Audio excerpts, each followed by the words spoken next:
तो इस मूवी में हमें एक ऐसा आदमी दिखाया गया है जो कि सिल्वर टंग है। ये वो लोग होते हैं जो किसी भी बुक की स्टोरी को पढ़ें तो वो स्टोरी सच्ची हो जाती है और उसके कैरेक्टर्स असली दुनिया में आ जाते हैं। मूवी के स्टार्ट में उस आदमी को अपनी फैमिली के साथ दिखाया जाता है। वो अपनी वाइफ और छोटी सी बेटी के साथ रहता था। एक रात अपनी बेटी को स्टोरी सुना रहा होता है जिसमें किसी रेड कपड़े का जिक्र होता है और वही रेड कपड़ा उनके घर के बाहर आ जाता है। फिर हम 12 साल बाद का टाइम देखते हैं जब सिल्वर टंग की बेटी बड़ी हो चुकी होती है। उसका अपने फादर के साथ बॉन्ड बहुत अच्छा होता है और आज वो किसी ओल्ड बुक शॉप में जाने वाले थे कोई बुक ढूंढने के लिए। उस बुक का नाम होता है द इंक हार्ट। उस बुक की कॉपी से भी काम चलने वाला था। अब वो लोग उस बुक शॉप में चले जाते हैं लेकिन सिल्वर टंग की बेटी उससे पहले ही बाहर आ जाती है और जब वो खुद बाहर आता है तो देखता है कि उसकी बेटी से कोई आदमी बात कर रहा है और उसका नाम डस्ट फिंगर है। वो सिल्वर टंग से कहता है क्या तुम्हें बुक मिली और अगर तुम्हें बुक मिल गई तो क्या तुम उसे दोबारा पढ़ोगे। तो सिल्वर टंग उससे कहता है तुम्हें इससे क्या है। तो डस्ट फिंगर कहता है तुम नहीं जानते, तुम्हारी की गई गलती की वजह से मैं यहाँ पर आया। वो बुक दोबारा पढ़ो और मुझे वापस घर भेजो। तो सिल्वर टंग कहता है मैं अब नहीं पढ़ता और ना ही पढ़ूंगा। तो डस्ट फिंगर कहता है कि ठीक है,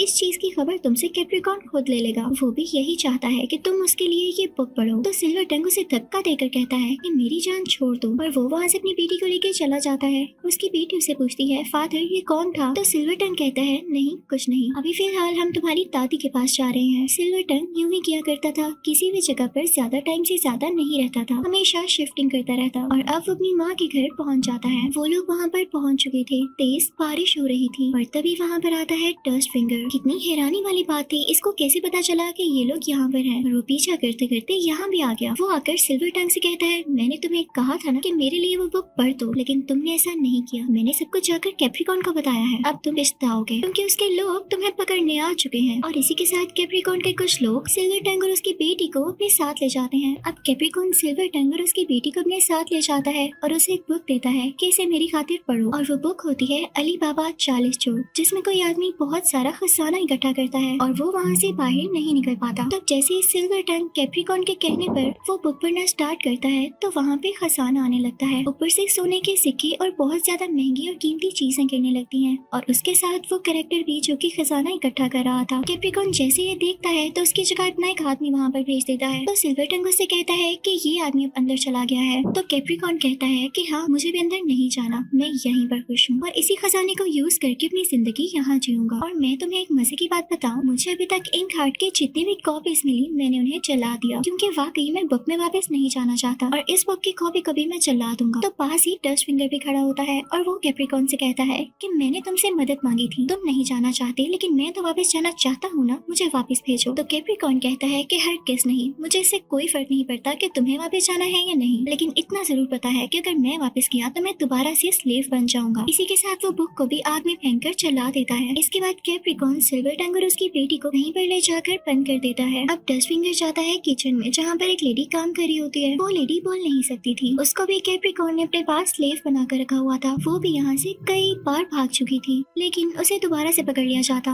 अब डस्ट फिंगर उसे कहता है कि अगर तुम्हें दोबारा चांस मिला तो तुम भागोगी। तो वो इशारों से कहती है कि हाँ मैं दोबारा भागूंगी। तो डस्ट फिंगर उसे कहता है लेकिन किसके पास, यहाँ तुम्हारा कौन है। तो वो लेडी उसे एक पेपर दिखाती है जिसके ऊपर उसने कोई स्केच बना रखा था और सरप्राइजिंगली वो था सिल्वर टंग और उसकी बेटी का, यानी औरत कोई और नहीं बल्कि सिल्वर टंग की वाइफ थी। तो ये बात डस्ट फिंगर को भी बहुत हैरान कर देती है क्योंकि इसको भी और सिल्वर टंग को भी यही लगता था कि उसकी वाइफ बुक के अंदर चली गई है और वो इसीलिए उस बुक को ढूंढने की कोशिश करता था ताकि अपनी वाइफ को वापस ला सके।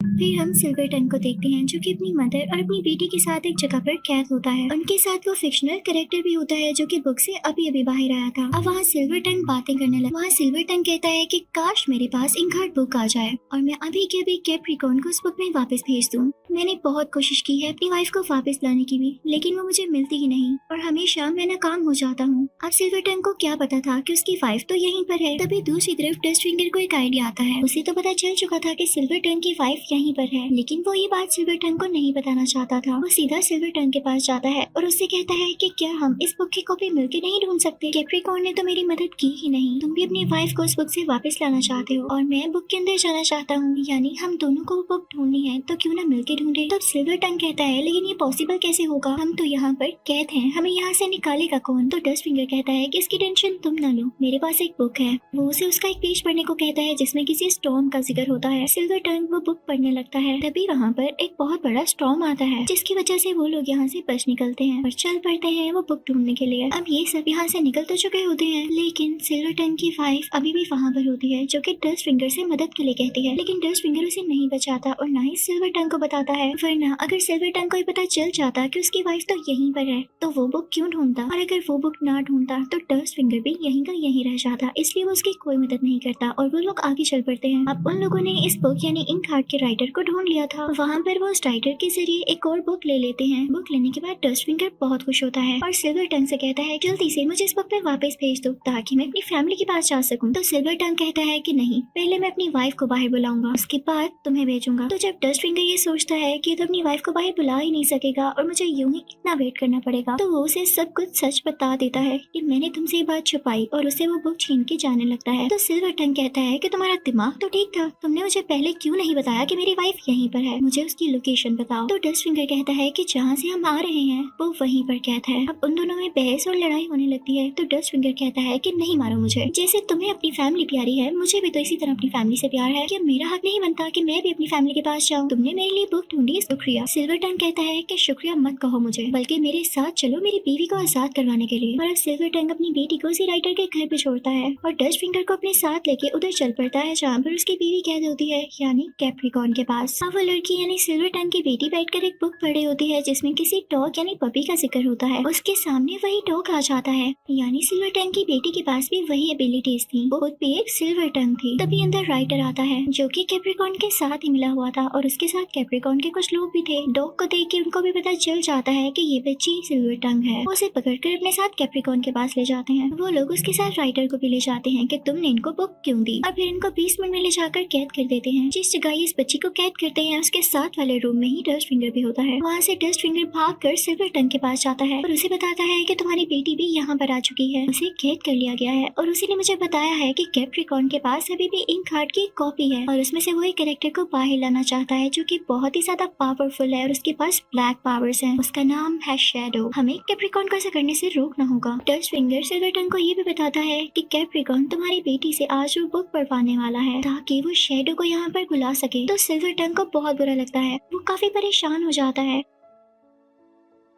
पर बेसमेंट में हम देखते हैं कि सिल्वर टंग की बेटी बैठी होती है और साथ उसके राइटर भी होता है जो कि उससे कहता है कि जो हुआ सो हुआ, अब मैं इस बुक की स्टोरी चेंज करता हूँ, तुम इसे पढ़ना, सब कुछ दोबारा ठीक हो जाएगा। लेकिन इससे पहले ही वहाँ पर कुछ लोग आते हैं और सिल्वर टंग की बेटी को अपने साथ ले जाते हैं क्योंकि आज उसने वो बुक पढ़नी थी जिसके बाद शैडो यहाँ पर आ जाना था। अब सिल्वर टंग की बेटी बाहर जाती है और वो किताब पढ़ने लगती है जिसके बाद शैडो वहाँ पर आ जाता है जो कि राख यानी एशेस से बना हुआ था। वो काफी ज्यादा ह्यूज था और उसकी आंखों से जैसे आग निकल रही हो। उसको देख के सब लोग काफी डर जाते हैं, लेकिन कैप्रिकॉर्न काफी खुश हो रहा होता है क्योंकि ये अजीब सा दिखने वाला शैडो कैप्रिकॉर्न की काफी बात मानता था। राइटर को भी अपनी गलती का एहसास हो चुका था। वो एक पेज पर एक स्टोरी लिखता है जो कि उस बुक की स्टोरी से अलग थी और वो शैडो को वापस भेजने में मदद कर सकती थी। वो राइटर डॉग की हेल्प लेते हुए सिल्वर टंग की बेटी के पास वो पेज पहुंचाता है। वो लड़की ये पेज पढ़ने लगती है जिस पर ये लिखा होता है कि शैडो के अंदर जितने भी लोगों की सोल्स हैं, जितने भी लोगों की उसने जान ली, शैडो को उनका दर्द महसूस होने लगा है और अब वो उन लोगों से बदला लेगा जिसने इन लोगों को मारा और शैडो को ऐसा करने पर कंपेल किया यानी मजबूर किया। सिल्वर टंग की बेटी आगे भी पढ़ने लगती है और इस पेज पर ये लिखा होता है कि फिर शैडो बढ़ने लगा कैप्रिकॉर्न की तरफ। वो जैसे ये पढ़ती है तो शैडो वाकई में कैप्रिकॉर्न की तरफ बढ़ने लगता है, लेकिन तभी कोई उसके हाथ से वो पेज छीन लेता है और शैडो वहीं पर रुक जाता है। तभी वहाँ पर अजीबोगरीब क्रिएचर्स आने लगते हैं जो कि कैप्रिकॉर्न नहीं बुलाए होते हैं। लेकिन सिल्वर टंग अपनी बेटी से कहता है कि फौरन से बाकी की स्टोरी पढ़ो। तो उसकी बेटी कहती है कि फादर मैं कैसे पढ़ सकती हूँ, मेरे पास पेज नहीं है। तो उसके फादर उसे पेन देते हैं, कहते हैं कि इसे अपने हाथ पर लिखो